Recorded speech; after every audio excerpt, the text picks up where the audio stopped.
Regardless of your view, the Clifton Suspension Bridge is incredible, innovative, wonderful. It was revolutionary, breathtaking, spectacular, magnificent.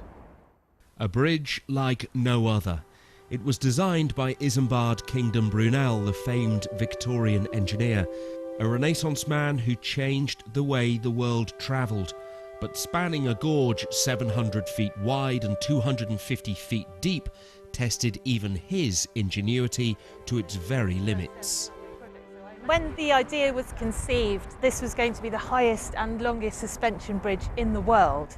So it was something really different, it was unique, it was going to be an amazing feat of engineering. Obviously, because it took 33 years to build, by the time it was complete there were much higher and much bigger bridges. Some had thought a stone bridge would be the only way to span the gorge, but Brunel was convinced the answer lay in iron, in suspension. To understand more, we've been given special access to the towers. Just have to click on my safety rail lock here. First by narrow ladder, then by lift, we climb up to around 350 feet above the River Avon. So we're in the top of the tower now. This is called the saddle room, and these huge structures are the cast iron saddles. You can see the bridge chains that suspend the bridge come to the top here, and this whole structure is on a base of rollers, so it'll move backwards and forwards to allow for temperature changes when the bridge expands and contracts when there are highs and lows in daily temperatures. The construction was beset by delays. It took more than 30 years to build. Two other engineers, Barlow and Hawkshaw, are credited with completing the bridge in 1864, by which time Brunel had died. Wow, what a view. We're sitting right on top of the bridge now, right on top of the tower.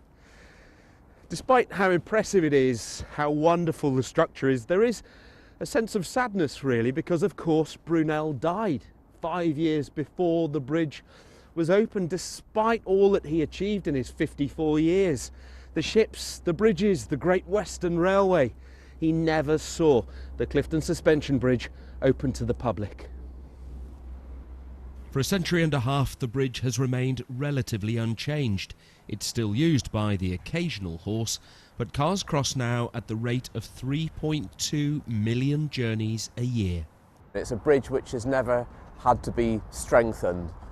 So many bridges of its age have been totally changed really by having lots of steel bolted on to make them stronger. They proof-loaded the bridge with 500 tons of stone before they opened it. Then they were very confident it could really take any form of loading that could have been thrown at it. Ironically, the bridge is sometimes closed to pedestrians when there are major events staged nearby, but there's no reason why it can't survive for at least another 150 years, and it will if this chap gets his way. John Maguire, BBC News, Bristol. John Maguire, BBC Points West, Bristol.